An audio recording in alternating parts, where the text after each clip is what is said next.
to get to my house. My parents tried to get me out of here, but I couldn't leave. I can't go, bro. 51 years, man, I've been in this house. 현재 사상 최악이라고 불리고 있는 LA 산불은 일주일째 꺼지지 않은 채 많은 이들의 안식처를 집어삼키고 있습니다.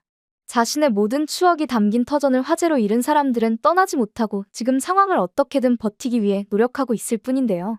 LA 산불은 지난 7일 오전 팰리세이드 지역 산타모니카 산맥 테메스칼 산 등 성이에서 시작되었다는 것이 당국의 판단인데요. 오전에 이유를 알 수 없는 연기가 피어오르던 산등 성이는 점차 불길이 거세지더니 바람으로 인해 대규모 화재로 발전한 것으로 확인되었습니다. 대형 산불이 되기까지 정작 하루도 걸리지 않아 당국의 미흡한 대처에 비난이 쏟아지고 있는 상황인데요. 심지어는 다른 산 등 성이에서 시작된 화재들과 하나를 이루며 현재 속수무책으로 당할 수밖에 없는 큰 화재로 이어진 것으로 보고 있습니다. 현재 불에 탄 면적만 하더라도 4만 에이커로 약 162제곱킬로미터에 달하는 규모인데요. 샌프란시스코보다 넓으며 서울 면적으로 보자면 4분의 1에 해당합니다. 이런 큰 규모이다 보니 확인된 건물의 피해만 12,300여 채이며 보고된 사망자 수도 16명에서 24명으로 늘어나는 등 걷잡을 수 없이 피해가 커지고 있는 상황이라 제대로 된 피해 상황을 파악할 수 없는 수준이라고 합니다.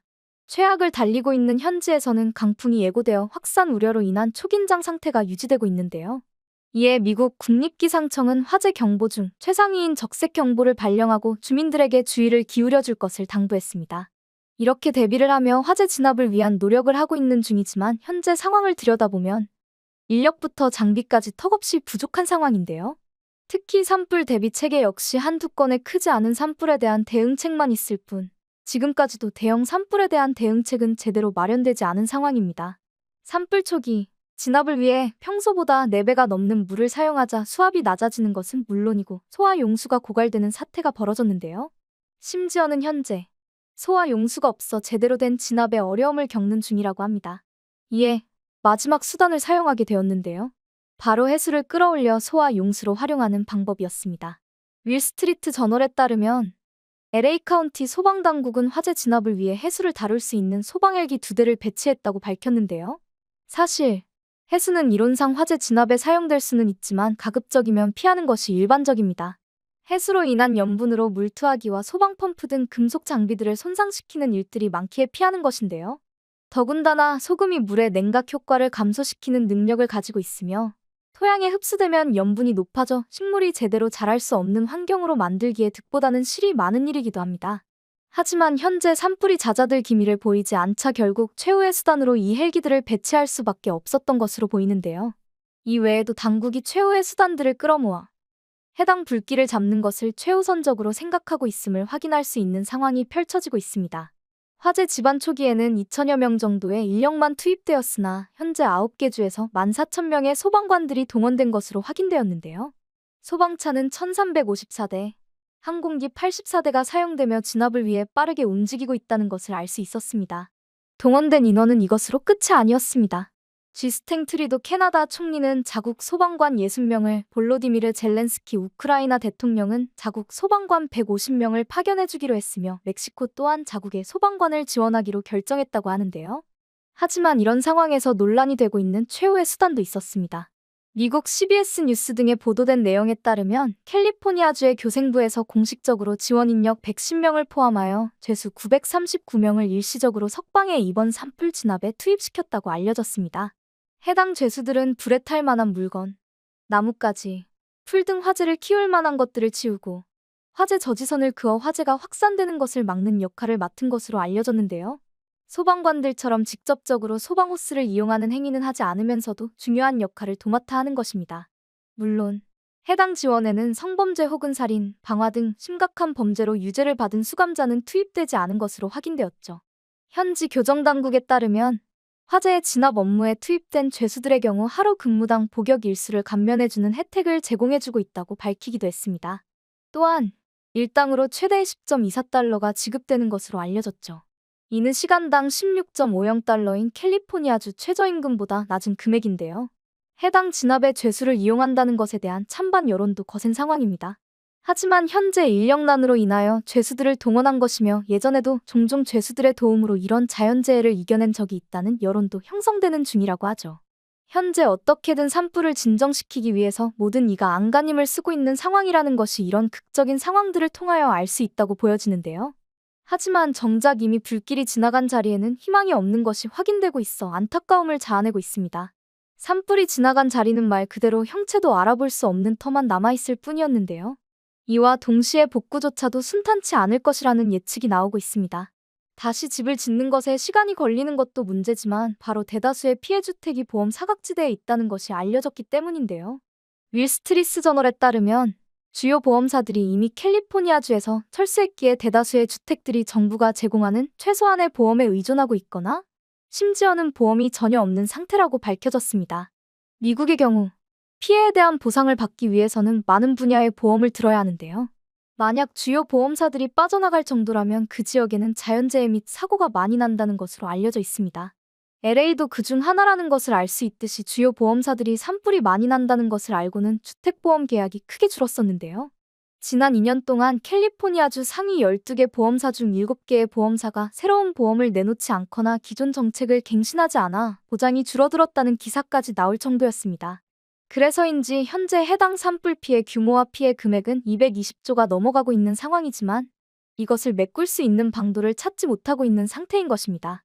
화재를 잠재운다고 해도 새로운 위기에 국면하게 되는 상황인데요. 현재도 미래도 희망이 보이지 않는 상황이라 LA는 우울함이 가득할 따름입니다. 하지만 이런 우울함 속에서 한 줄기 빛과 같은 존재가 등장하고 있는데요. 바로 도움의 손길을 뻗는 사람들이 있었던 겁니다. 팝의 여왕이라고 불리는 비욘세는 LA 산불 피해를 지원하기 위하여 37억 원을 기부했으며 유명 여배우 안젤리나 졸리는 피해를 입은 사람들에게 쉴 곳을 선사하기 위해 자신의 집을 개방하기도 했는데요. 많은 유명인들이 LA 화재의 슬픔을 표현하며 기부 및 직접적인 도움을 진행할 예정이라고 밝히기도 했습니다. 하지만 많은 사람들이 깜짝 놀랄 만한 행보를 한 것은 바로 한인 사회였습니다. 대피소에 있는 이재민들을 위해서 담요부터 화재로 인한 대기질 오염을 대비한 마스크까지 준비하여 가장 먼저 전해줬는데요. 하지만 이것으로도 모자랐는지 이재민들에게 가장 필요한 것을 선사하기 위해 한인 사장님들이 나섰다고 합니다. 바로 한인 사장이 운영하는 푸드트럭들이 돈을 위한 장사는 제쳐두고 대피소를 찾은 것인데요. 한순간에 안식처를 잃어버리고 희망까지 바랄 수 없는 그들에게 밥심을 알려주기 위해 나선 것입니다. 뱃속이 든든하지 않으면 힘을 낼 수 없다는 한국식 마인드로 제대로 식사를 대접하여 현재 상황을 이겨낼 수 있는 희망을 선사하기로 한 것이죠. 특히 많은 사람들의 관심이 집중된 푸드트럭은 비빔밥을 모티브로 한 컵밥이었는데요. 몇몇 사람들은 일명 개밥처럼 잡다한 것이 올라갔다며 먹지 않겠다고 한 사람들도 있었다고 합니다. 하지만 주변에서 컵밥을 먹고 맛도 좋고 영양가도 있는 것을 알고는 먹어보겠다고 나서는 이들이 많아졌다고 하는데요. 컵밥을 먹고 기운이 생기자 자신의 집을 다시 원상복구할 수 있는 방법을 찾으려고 하거나 다른 이재민들을 위한 활동을 하는 사람들이 생겨나고 있어 큰 도움이 되었다고 합니다. 참고로 컵밥은 어디 장소에서든 섭취하기 편하며 한국과는 달리 현지에 맞는 소스로 매운맛이 감소되어 남녀노소 누구나 즐길 수 있는 음식으로 발전되었다고 하는데요. 덕분에 눈물로 가득했던 장소에서 웃음소리가 가끔 흘러나오는 것을 들을 수 있게 되었다고 하죠. 하지만 이런 푸드트럭은 한계가 아닌 것으로 알려졌는데요. 푸드트럭 장사를 하는 다른 한인들도 대거 도움의 손길을 내밀고 있는 상황이라고 합니다. 그중 가장 많은 것이 바로 한국식 라면 푸드트럭인데요. 쉽고 빠르게 먹을 수 있으며 많은 사람들에게 식사를 전달하는 방법 중에 하나이기에 해당 컵라면이 큰 인기라고 합니다. 한강 라면처럼 사장님들은 컵라면에 물을 부어 사람들에게 나눠주었다고 하는데요. 어떻게 보면 성의 없는 행동이라 보일 수도 있지만 이재민들에게는 이 또한 한 끼라도 쉽게 챙길 수 있는 일이었으며 국물이 있다는 것 자체가 그들에게는 도움이 되었다고 합니다. 그도 그럴 것이 현재 LA는 최고 기온과 최저 기온의 차이가 10도 이상 차이가 나서 대부분 추위에 떨고 있다고 하는데요. 특히 강풍 예보가 매일 한 건씩 있을 정도로 바람도 세차게 불기에 더욱 추위에 무너질 수밖에 없는 상황이라고 합니다. 따스한 온도를 느낄 수 있는 라면은 그들에게 추위를 버틸 수 있는 음식이자 작은 희망을 볼 수 있는 음식으로 떠오르고 있는 것이죠. 이렇게 한인들이 직접 나서자 미국 현지의 매장을 확장시키고 있는 기업인 파리바게뜨 역시 힘을 보태는 모습을 보여주었습니다. 파리바게뜨는 LA 산불 진화에 투입된 소방관들에게 샌드위치를 지원해주며 어려움을 극복하는 것에 도움이 되고자 하는 모습을 보였는데요. 덕분에 미국 언론에서는 한국인들의 이타적인 행동에 놀라움을 표하며 주목하고 있는 상황입니다. 이런 한국인들과 비교당하며 몰매를 받고 있는 할리우드 스타 또한 존재하는데요. 바로 이름만 들으면 모두가 아는 레오나르도 디카프리오입니다. 그는 LA의 대피령이 떨어지자 개인 전용기로 대피를 했는데 이로 인하여 많은 이들에게 비난을 받게 되었는데요. 개인 전용기를 타고 멕시코로 향했다는 것이 기후운동가에 걸맞지 않다고 지적을 받더니 최근에는 전용기가 있음에도 이를 활용하여 다른 일을 구할 생각을 하지 않았다며 질타를 받고 있습니다. 이런 대비적인 일들이 많아지며 한국인들의 행동이 더 대두되고 있는데요. 유명인 혹은 백만장자가 아님에도 도움을 주기 위해 나선 한국인들의 모습에 많은 미국인들이 감동받고 있다고 합니다. 힘들 때 나서서 도와주는 공동체 의식은 어디에 있더라도 발휘되는 한국인들의 행동이 아닐까 싶은데요. 한국인들의 도움들이 많은 사람들에게 희망을 주는 것 같아 자랑스러울 따름이네요.